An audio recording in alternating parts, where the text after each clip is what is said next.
So, today, our mathematician spotlight is Sara Cook. I'll put the picture of her back on the screen. So Sara Cook is a mathematician. She's an associate professor at the University of Michigan. University of Michigan, they call themselves U of M, like you would, right? But because they're mathematicians, they call themselves U of M. So even I have this nice mug, U of M Mathematics. So cute, right? And also, Sarah likes to give away shirts about University of Michigan mathematics, so I have today's associated shirt as well. So good. What? You mish? Doesn't have the you can't express that in function form. So Sara Cook studies complex dynamics and complex analysis. Complex dynamics, people who study it are so lucky because they get to have these beautiful pictures in their research. So this was just a little gallery of things called Julia sets. So what you do is you study iterated functions. So you pick a function on the complex plane, and you put a complex number into it, and then whatever you get out, you put that in again. And then whatever you get out, you put that back in to the same function. You just iterate the function over and over and over. And you ask, do the values just get really big? Do they escape to infinity? Or do they stay bounded? In these pictures, the black are points that stay bounded. And then the colors are points that escape to infinity. And the color indicates how fast they escape to infinity. Aren't they so beautiful? And people come up with more beautiful coloring schemes to make these beautiful pictures of these things. So should you decide to study complex dynamics for your PhD, you will get to make these beautiful pictures, and you will be asked to give many talks because they are so beautiful. Okay, good. That's it? Great.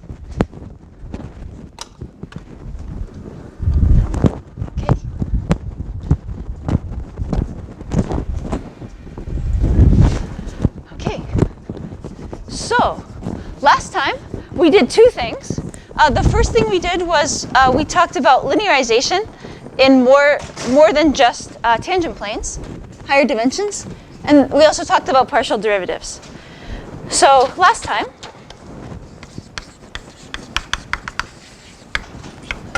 one thing we did was linear approximation for some function from actually any Rm to any other Rn. And the other thing we did was second partial derivatives.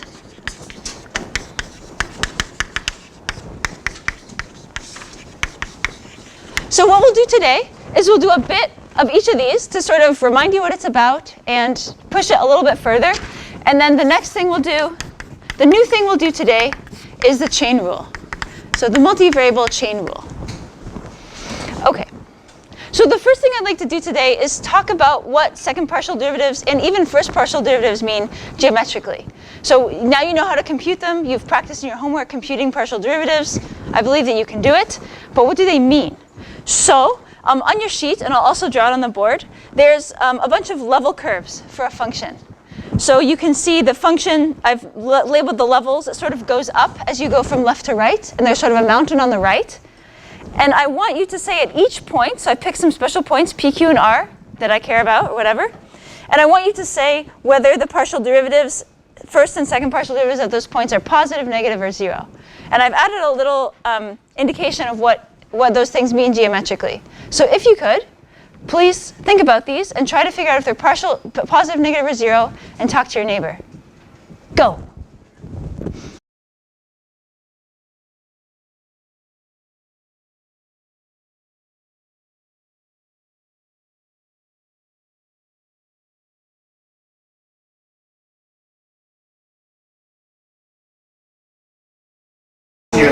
Okay, it sounds like a lot of you have stopped. So let's just talk about these as a class. So the partial derivative with respect to x at r. So you're here at r, and you're walking in the positive x direction, which is like east.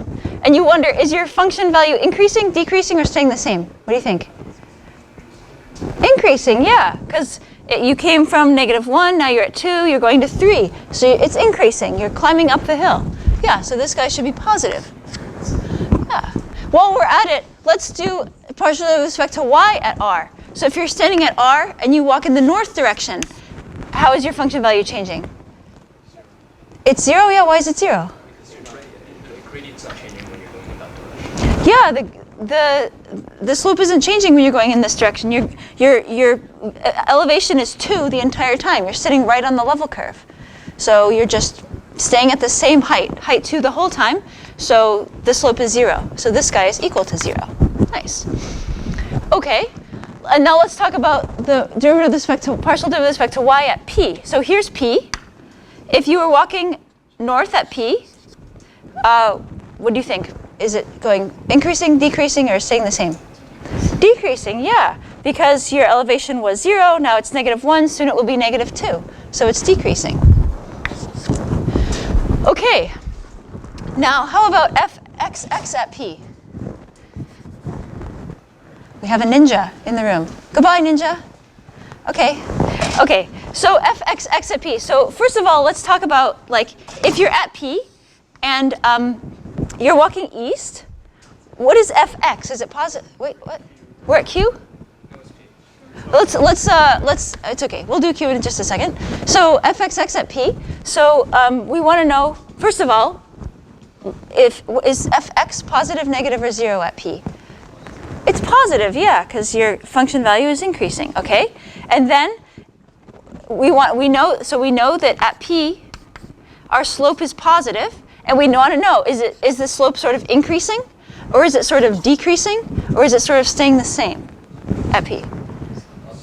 Yeah, it's staying the same. How do you know?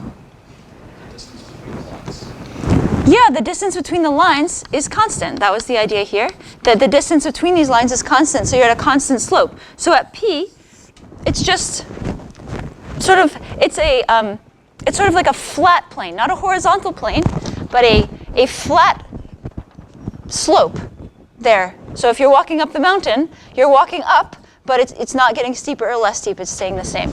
So this thing should be equal to 0, because this is sort of a concavity thing, and there is no concavity here. It's just staying the same. Okay, how about fyy at q? So here's q up here, and we're thinking about walking in the positive, into the north direction. So first of all, what do you think is fy, just the partial derivative with respect to y at q? Is it positive or negative or 0? It's positive, yes, because we're going sort of from -1 to 0 to 1. So at q, here's q. Our slope is positive, and then we ask, is it getting steeper? Like, is it sort of getting steeper like that? Or is it getting less steep like that? Or is it staying constant steepness?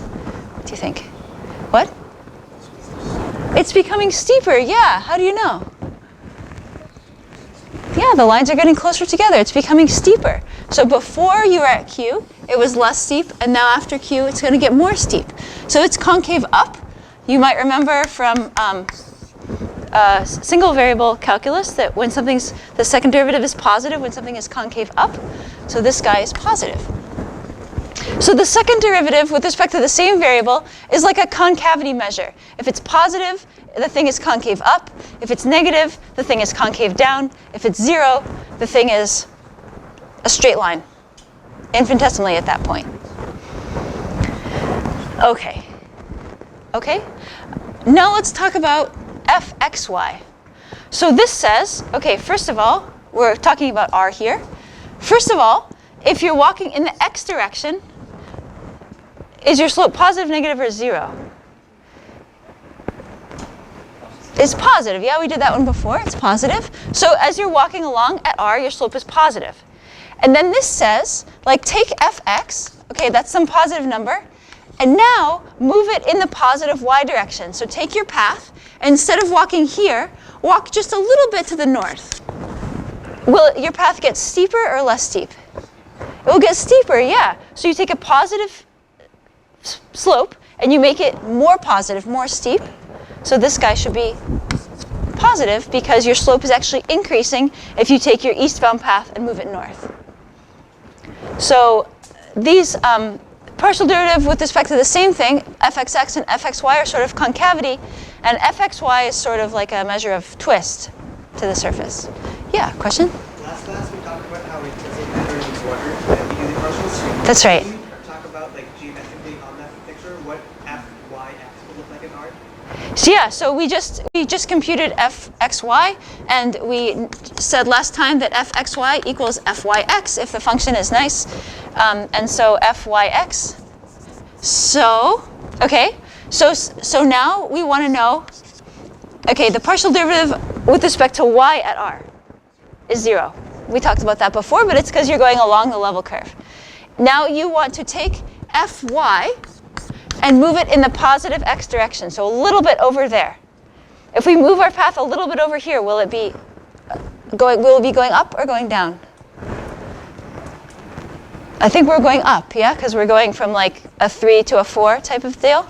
So if you move your path, which had slope 0, over to the right a little bit, so you move it in the positive x direction, now it's slightly positive. So we would also say fyx of r is positive. I do not have geometric intuition as to why they should be equal. But for sure, for any example that you do, you can check, oh yeah, they do both come out positive. Or they do both come out negative. Yeah. Good question. Yeah, other questions or ideas?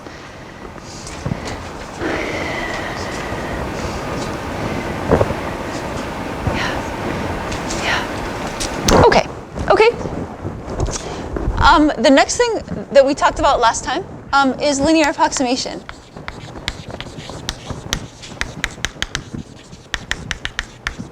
So, how about this? So, if you have coordinates, polar coordinates, always good to have an appropriate drink.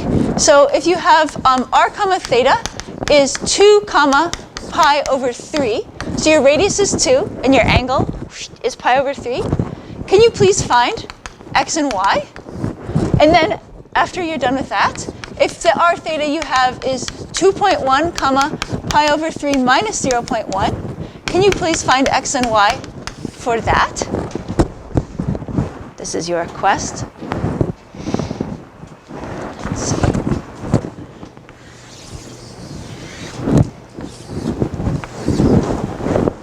Okay, so let's see.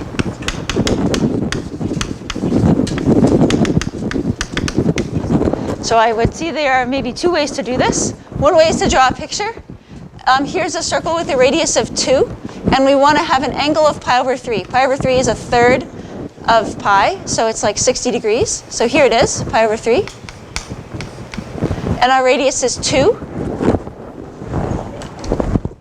And we want to know the x and y values for this little right triangle.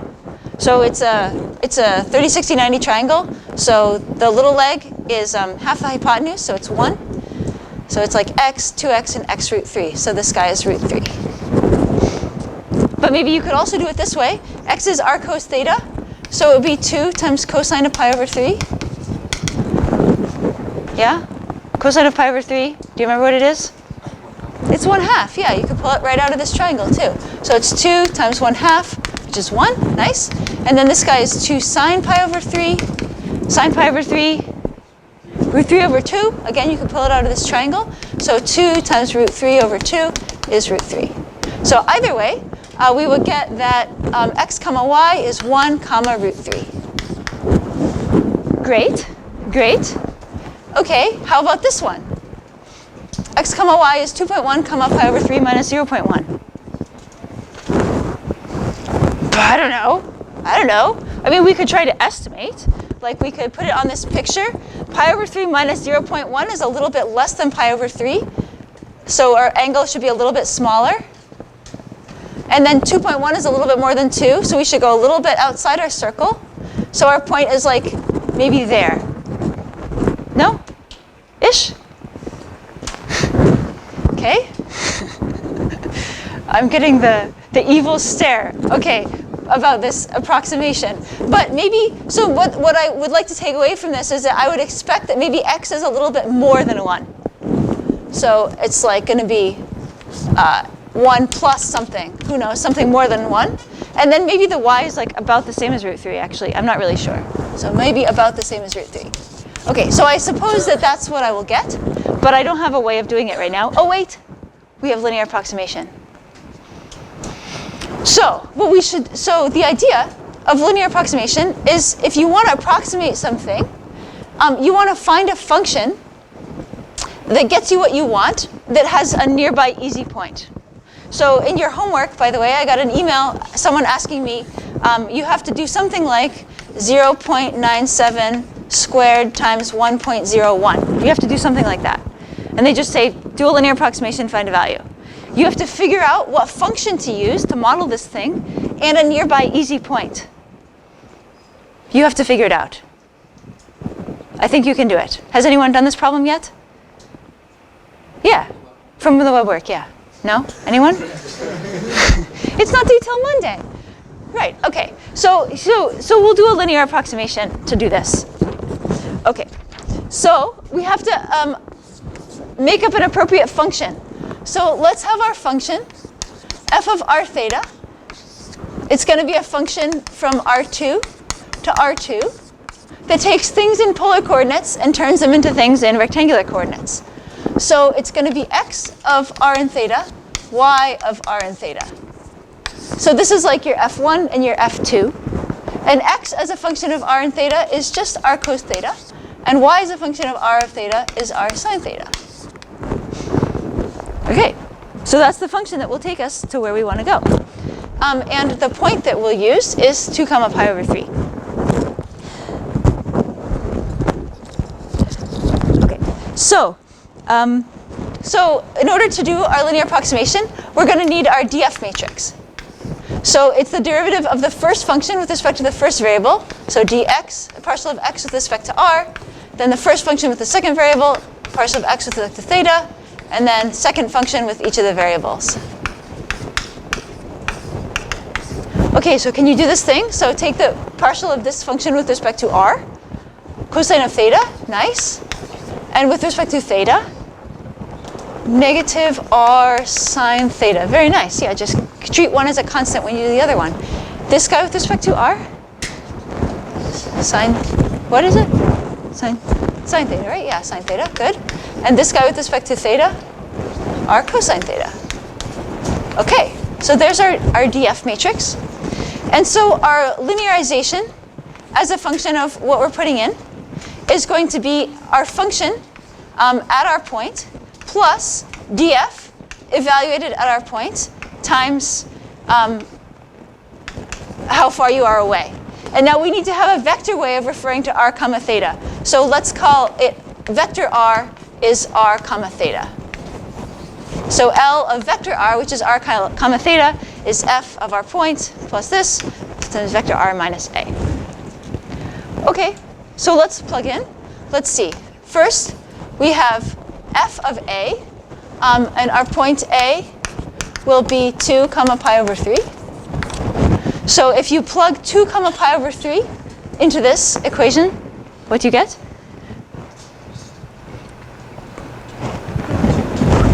We already did it, yeah?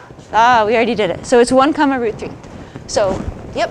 So 1 comma root 3 plus our df matrix evaluated at a. So we want to plug in 2 comma pi over 3 into our df matrix. So cosine of pi over 3, 1/2 negative 2 times sine of pi over 3, negative root 3. Okay, not bad, not bad. Sine of pi over 3, root 3, 3 over 2, good point, good 3 over 2. And 2 times cosine of pi over 3 is 1. Okay, okay, good. And then times r comma theta minus our point. So this would be times r minus 2 comma theta minus pi over 3. So that is our linear approximation. So it tells you that, well, if you plug in any other point near 2 comma pi over 3, the value is basically 1 comma root 3, because that's what the value is. But it changes a little according to these factors, depending on how far away you are. So let's plug in for our actual value. So the linearization for 2.1 comma pi over 3 minus 0.1 is the same matrix, the same vector, 1 root 3, plus this thing, 1/2 negative root 3 over 2, 1 times, okay, now we're going to plug in r, it's supposed to be r minus 2. So this thing minus 2 is 0.1. And then it's supposed to be theta minus pi over 3. So this thing minus pi over 3 is negative 0.1. Yeah. So it's just like you're basically at the same point, except you're going to change by a little bit depending on how far away you are. And if you plug this into your calculator, this is approximately 1.223, 1.719. Okay, so that's what it is approximately. Let's see if that, so we said that our answer should be a little bit more than 1 for our x value, which it is, 1.223. And then that our y value should be about the square root of 3, which it is, 1.7-ish. So that's good. And the actual value, if you plug this into a calculator, is like 1.226 and 1.705. So it's pretty good. It's pretty good. Yeah, questions or ideas?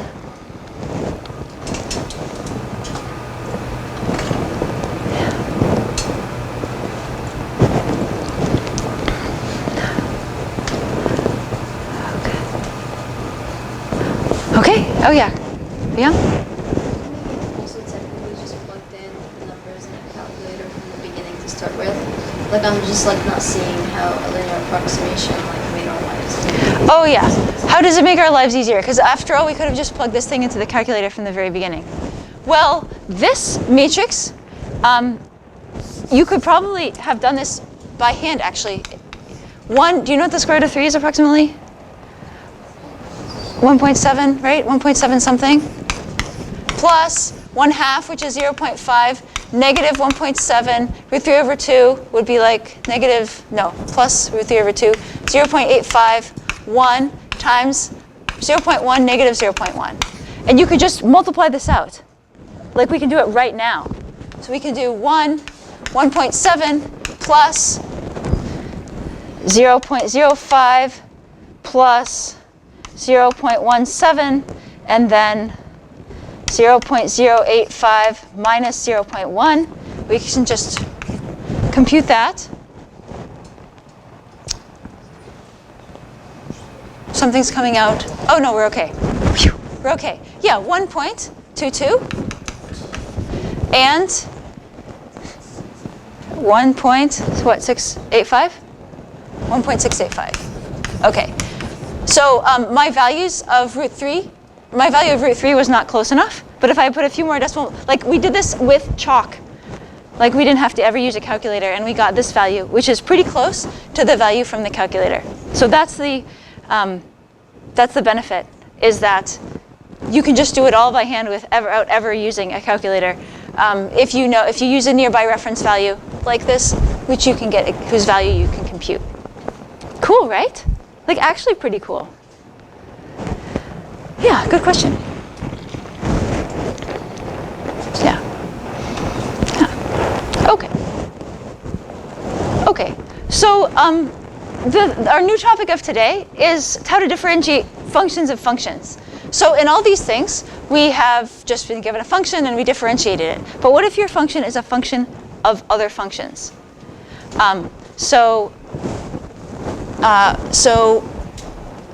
Right, function of functions.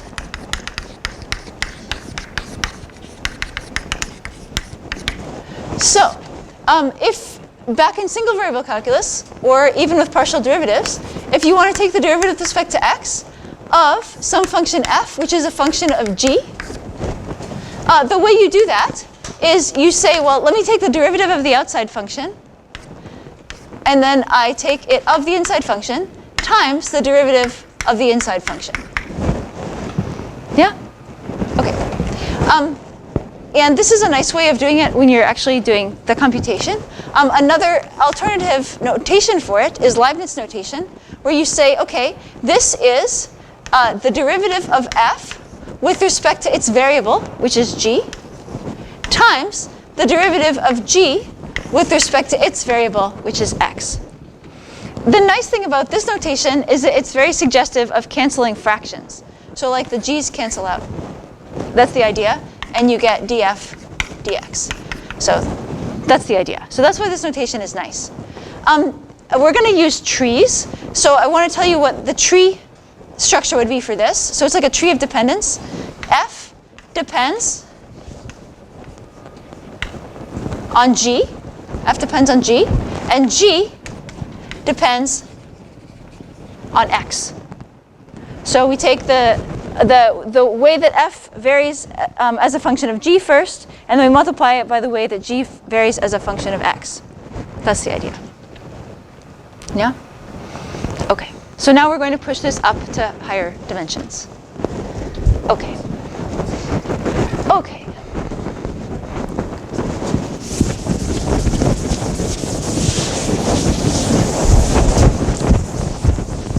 All right. Okay. So, for example, suppose you're wanting to know, let's see. Let me make sure I have the same notation. Good? Good. X squared times y. Okay, so suppose this function is a function how well you are doing in calculus. And it is a function of x, which is how much you study, and y, which is how much you sleep. And it's a function according to x squared times y. So it's twice squared how much you study times how much you sleep. But how much you study and how much you sleep are functions of other things. So x is a function of your other scholarly obligations and the time spent with friends. So it's s times t. And y is a function of the scholarly obligations and time spent with friends according to e to the st. So you want to know, of course, how does how well I do in calculus depend on my other scholarly obligations? And how does it depend on the time I spend with my friends? This is what you want to know. So the first option is just to plug in. So f as a function of s and t, well, f was x squared times y. So take whatever x is, it's s times t, square it, and multiply it by whatever y is, that's e to the st, and then take the partial derivative. So partial of f with respect to s, you would just do it. It's maybe like a chain rule and a product rule. Boom, boom, do it. Partial derivative. But this could get a bit messy, especially if there were more pieces to it. So it would be nice if we had an analog of the chain rule for higher dimensions. So that's what we'll do. So here we have our function f, or how we are doing in calculus, which depends on x and y, how much we study and how much we sleep. But these are each dependent on other scholarly obligations and time spent with friends. So if you want to know how does f vary as a function of s, well, what you do is you say, well, f depends on s through x, so I have to sort of go down this chain, and also f depends on s this way through y, so I have to go down this chain. So partial with respect to s, well, first it's the partial of f with respect to x times the partial of x with respect to s, that's going down this way, plus the other bit. So partial of f with respect to y times the partial of y with respect to s. And then the same thing for t. So the partial of f with respect to t, you figure out all the ways to get to t, this branch, and also this branch. So partial of f with respect to x times partial of x with respect to t, plus partial of f with respect to y times partial of y with respect to t. Okay, so if our burning question is, like, what is partial of f with respect to x? So in this case, we want to know what is the partial of f with respect to s? We're going to need some things. We're going to need partial of f with respect to x, partial of f with respect to y, and the other partial derivatives. So let's compute them. So we had f of xy is x squared times y, and we're going to need partial of f with respect to x and partial of f with respect to y. Can you do this guy? Partial of f with respect to x? Yeah, 2xy, nice. And with respect to y? X squared, nice. Okay, so that's one of our ingredients. Then we're also going to need the partial derivative of x. So let's do let's say x of s and t is s times t. So partial of x with respect to s and with respect to t. What's the partial of this with respect to s? T, and this guy with respect to t, s, very nice. And finally, y as a function of s and t is e to the s times t. So partial of y with respect to s and partial of y with respect to t, we need them. What is it with respect to s? T e to the st, very nice. And then with respect to t, s e to the st. Okay, so those are all our ingredients. And now we can put them in. So partial of f with respect to x, with respect to s, is the partial of f with respect to x. That's 2xy. Times partial of x with respect to s. That's t. Plus partial of f with respect to y. That's x squared. Times partial of y with respect to s. That's t times e to the st. Okay? This is good, but it's kind of a mess because it's in terms of x and y and s and t. What we'd really like is it just in terms of s and t. So let's do that. That's what, yeah, we're not done.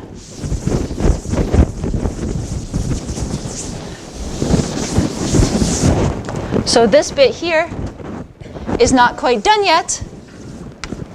We need to plug in s and t.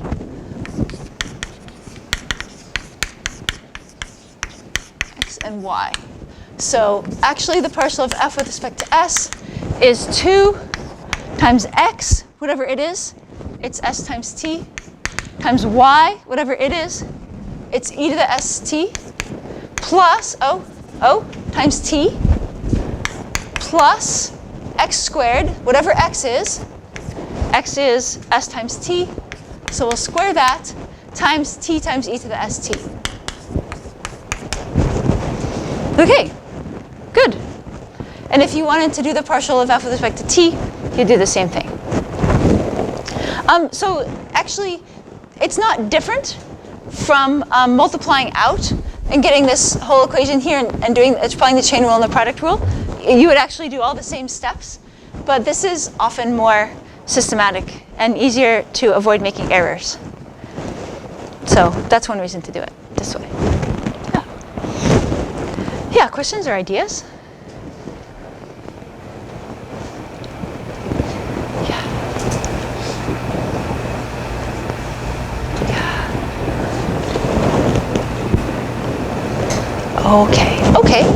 Okay. So let's do an example.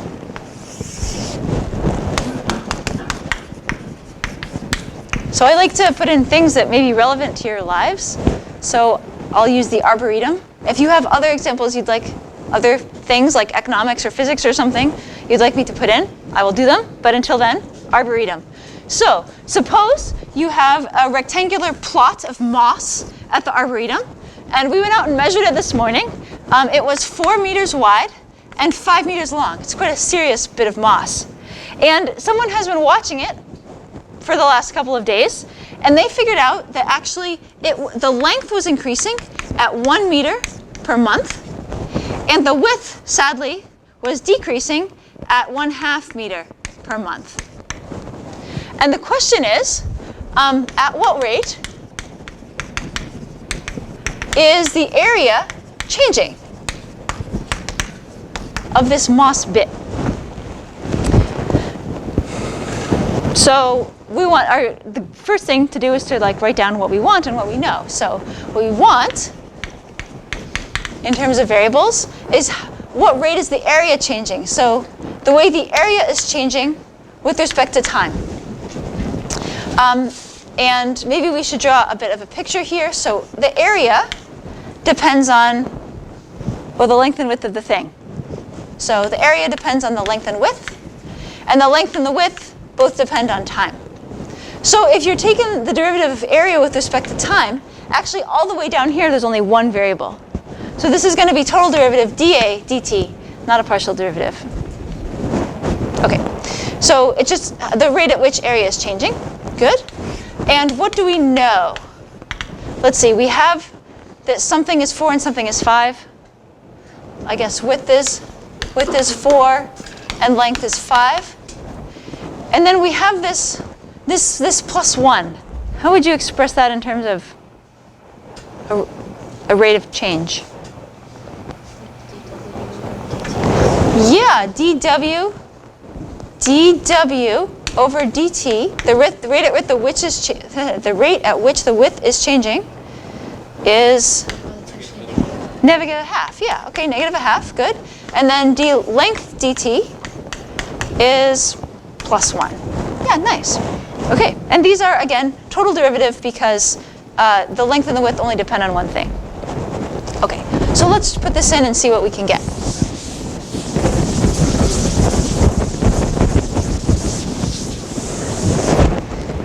So we want dA dt.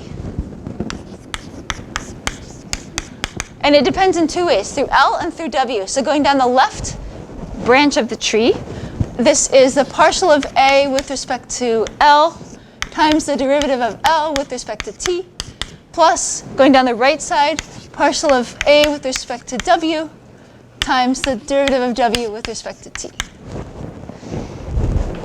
Okay, great. And now we can plug these in. So what is dA dL? Oh yeah, we have not written that down. So perhaps we should do that. So we need partial of A with respect to W and partial of A with respect to L. So we'll need A as a function of L and W. Do you know what is it? Yeah, L times W. So we can compute the partial of A with respect to W is L, and the partial of A with respect to L is W. Okay, good. So partial of A with respect to L is W. Partial of derivative of L with respect to t is 1. Partial of A with respect to W is L. Derivative of W with respect to t is negative 1/2. So you could say this is W minus a half L. And right now, this morning, W was 4 and L was 5. So today, dA dt at W equals 4, L equals 5 is 4 minus 5 over 2, so like 1.5 square meters per month. Okay, so the area is increasing, it turns out, and at this rate. Now we know. Yeah. Yeah, questions or ideas?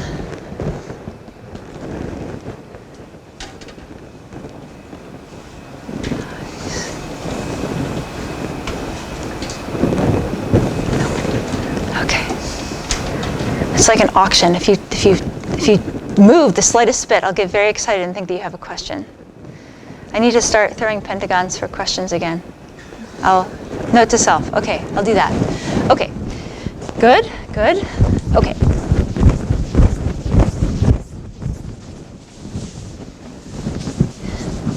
So, as has become our custom, the last part of class is always to say, oh yeah, and this thing works for higher dimensions too. So, if you have more variables, the same kind of thing works. So with more variables and dependencies, just use a bigger tree.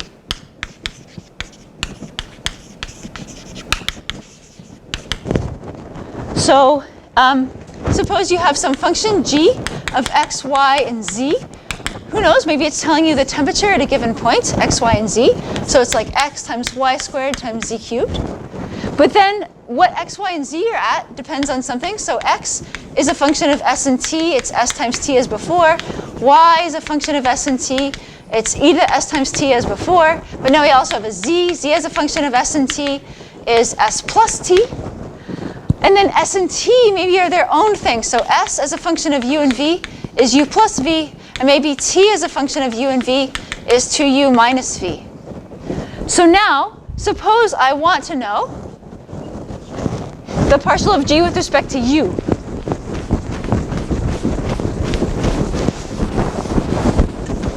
So suppose we want the partial of G with respect to U. Well, one option is just to plug in for x, y, and z in terms of t. Zoop, zoop, zoop. Just plug them in. And then to plug in u and v for s and t. So here, just s goes in there, t goes in there, and all the other places. And then take the partial derivative. No big deal, right? Just do it. And don't make any errors. Well, that would, I mean, doing it not so bad, but maybe not making errors would be a huge problem. So the way to do it is to draw a tree and just follow all the trees and use the chain rule. So here we have G at the top. G depends on x, y, and z. Let's see, x, y, and z depend on s and t. So these guys depend on s and t. And then these depend on u and v.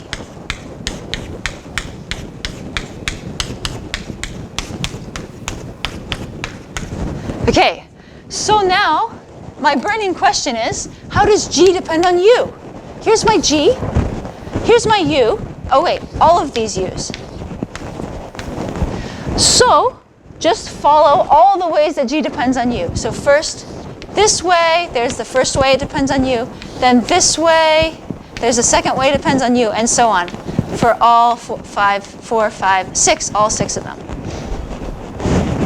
So just to see how this would go, let's just write out the first couple of terms. So partial of G with respect to U is the partial of G with respect to x times the partial of x with respect to s times the partial, what? Partial of s with respect to U. Nice. Whew. So that's branch number 1 of dependence. Plus the next bit, this one. So my arm is not long enough anymore, but the partial of G with respect to still x times the partial of x now with respect to t times the partial of t with respect to u. So that's the second branch, and so on. So there would be 4 more for a total of 6 bits. And each of these would be functions. You'd figure out the partial derivatives, you would multiply everything out and add it, and then at the end, you would plug in for s and t and then for u and v to get everything as a function of u and v, which is what you want. Yep. There's like no shorter way of doing this? There's no shorter way of doing this. Well,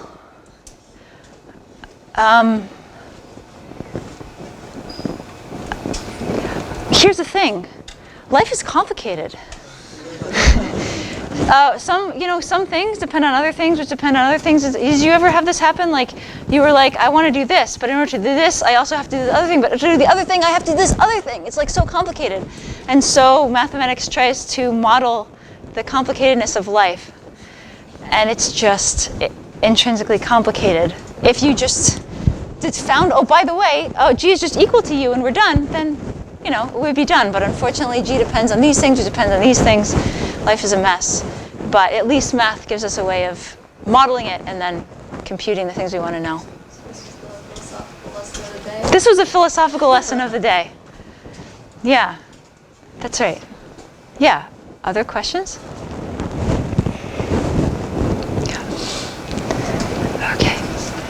Okay, and this the last thing to say is that this works even if you're in higher dimensions. So each of these functions is a scalar valued function. The output is just a number. It's not like a matrix.